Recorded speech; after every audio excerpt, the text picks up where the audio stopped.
ఇక నయీంకి సంబంధించిన మరింత సమాచారం మా రిపోర్టర్ ప్రవీణ్ లైవ్ లో అందిస్తారు. ప్రవీణ్ చెప్పండి, మొత్తానికి దాదాపుగా 10 డైరీలు దొరికినట్టు తెలుస్తుంది. ఆ డైరీలో ఏముంది, ఇంకా విచారణలో ఏమేమి బయటకు వచ్చే అవకాశాలు కనిపిస్తున్నాయి?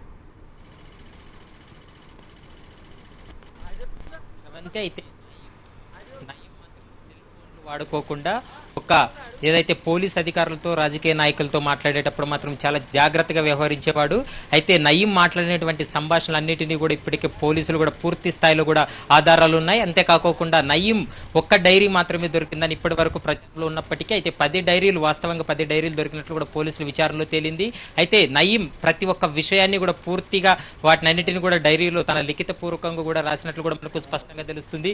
ఎందుకంటే నయీం చేసినటువంటి ఏదైతే దందాలు కావచ్చు, లేకుంటే భూ సెటిల్మెంట్ కి సంబంధించిన విషయంలో కూడా విషయాన్ని కూడా అందులో డైరీలో రాశారు.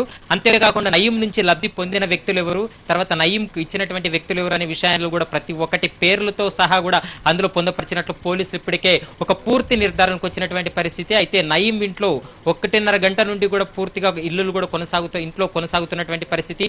మొదటి ఫ్లోర్ ఇప్పటికే పూర్తిగా తనిఖీలు చేశారు. రెండో ఫ్లోర్ లో కూడా ఇప్పటికే ఎంటర్ అయినటువంటి పరిస్థితి. అయితే నయీం ఇంట్లో దాదాపు అతను ఉన్నటువంటి బెడ్రూమ్ లో దాదాపు వచ్చేసి 20 నుంచి 30 డాక్యుమెంట్ ఇప్పటి వరకు ప్రాథమికంగా వాటిని అన్నిటినీ స్వాధీనం చేసుకున్నట్లు తెలుస్తుంది.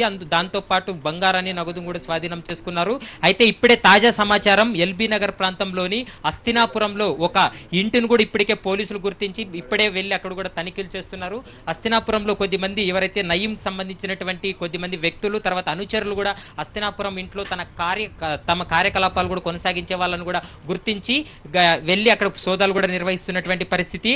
అయితే శాటిలైట్ ఫోన్ ద్వారా కూడా నయీం ఐపీఎస్ అధికారులతోనూ రాజకీయ నాయకులతో మాట్లాడినట్లు కూడా ప్రాథమికంగా పోలీసులు ఒక నిర్ధారణకు వచ్చినటువంటి పరిస్థితి కూడా మనకు స్పష్టంగా కనపడుతుంది. అయితే ఇప్పటికే నయీం కోసం 4 బృందాలుగా విడిపోయి ఇప్పటికే తనిఖీలు చేపడుతున్నారు. సైబరాబాద్ సిపి నవీన్ చంద్ ఆధ్వర్యంలో కూడా తనిఖీలు చేస్తున్నటువంటి పరిస్థితి. అయితే నయీం ప్రధానంగా వచ్చేసి సైబరాబాద్, హైదరాబాద్, రంగారెడ్డి జిల్లాల్లో ఎక్కడైనా భూ వివాదాలు ఉన్నట్లయితే తన తలదూర్చడం, తర్వాత అక్కడ సెటిల్మెంట్ల పేర్లతో పెద్ద మొత్తంలో డబ్బులను పోగు చేసుకోవడం, తర్వాత వారిని బెదిరించి దానికి సంబంధించినటువంటి డాక్యుమెంట్లన్నిటిని కూడా స్వాధీనం చేసుకోవడం, అంతేకాకుండా ఒకవేళ వినకుక ఉన్నట్లయితే వారిని హత్య చేయడం, ఇలా కొనసాగించేవాడు. అయితే ప్రధానంగా ఇప్పటికే దాదాపు 22 నుంచి 30 మందిని నయీం యొక్క లోకి తీసుకోవడం జరిగింది.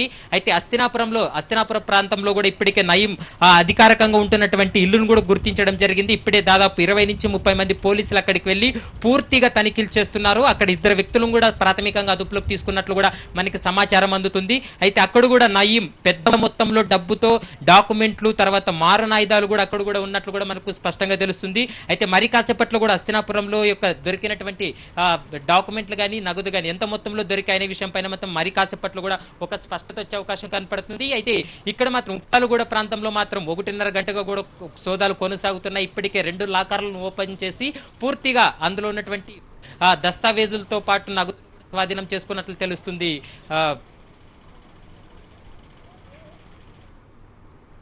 ప్రధానంగా అల్కాపూర్ కాలనీలోని నయీం ఎప్పుడు వచ్చేవాడు, ఎలా వెళ్ళేవాడు, అంతేకాకుండా తన నివాసంలో వ్యక్తులు ఎవరు ఉండేవారు అనే విషయం పైన ప్రస్తుతం ఇక్కడ ఉన్నటువంటి స్థానికులు కూడా చాలా మందికి తెలియదు. అయితే ప్రస్తుతం మన దగ్గర కొద్ది మంది ఉన్నారు, వాళ్ళని అడిగి తెలుసుకుందాం. సార్ చెప్పండి, ప్రధానంగా అల్కాపూర్ కాలనీ చాలా నిర్మానుష్యమైనటువంటి ప్రదేశం. ఈ ప్రదేశంలో ఇంత పెద్ద ఎత్తున కూడా భవనం నిర్మించుకొని ఉన్నాడు నయీము. అయితే నయీం ఈ యొక్క భవనంలో ఉన్నాడు అనే ఇన్ఫర్మేషన్ పోలీసులు వచ్చేంత వరకు కూడా చాలా మందికి తెలియదు. అయితే మీరు ఏ రోజైనా నయీం యొక్క వచ్చిపోయేది కానీ, లేకుంటే వాళ్ళ భార్యలు కానీ, పిల్లలు కానీ ఎవరైనా గుర్తించడం జరిగిందా? అంటే నయీంజీ ఇల్లు అని తెలీదు, ఎవరో కానీ చాలా పగడ్బందీగా ఇల్లు కట్టుకున్నారు.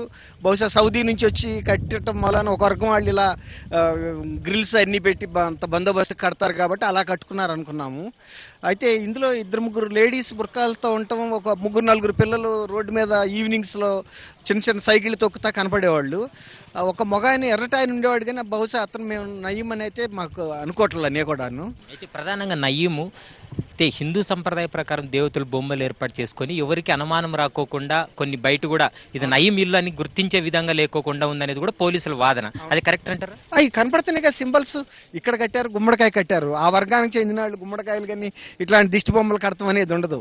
సహజంగా పోలీసుల్ని తప్పుదోవ పట్టించడం కోసం, అంటే ఇది వేరే వర్గం, అసలు ఫలానాయన ఇల్లు అవటానికి అవకాశం లేదన్న దానికోసమే అవి కట్టినట్టు ఎవరికైనా అర్థమవుతుంది కామన్ సెన్స్తో. గుమ్మడికాయ కూడా కట్టింది మీకు ఆ షెడ్కి చూస్తే, కట్టరు కదండి వాళ్ళు. ఈయన అమ్మాయిలను కూడా వేరే రాష్ట్రాలకు కానీ వేరే దేశాలకు కానీ సరఫరా చేసేవాడని ఆరోపణలు కూడా ఉన్నాయి. ఎప్పుడైనా కానీ అట్లా అమ్మాయిలు ఎవరైనా వచ్చి వెళ్ళే వాళ్ళు ఏమో ఎప్పుడైనా కనపడారు ఈ ఏరియాలో? అమ్మాయిలంటే ఒక ఇద్దరు ముగ్గురు లేడీస్ బుర్కాలతో చూసాం, వాళ్ళ ఫేసెస్ కూడా మనం ఏం ఐడెంటిఫై చేయలేము. అంటే మీరు అన్నట్టు నైట్ టైమ్స్ జరిగితే మాకు తెలీదు, డే టైం అయితే మాత్రం కొంచెం గేట్లు ఎప్పుడు కూడా క్లోజ్ చేసి ఉండేవి. కొద్దిమంది మహిళలు కూడా వచ్చిపోయే వాళ్ళంటూ కూడా అక్కడ ఉన్నటువంటి స్థానికులు చెప్తున్నటువంటి పరిస్థితి కూడా కనపడుతుంది. Over to studio. Right, thank you Praveen.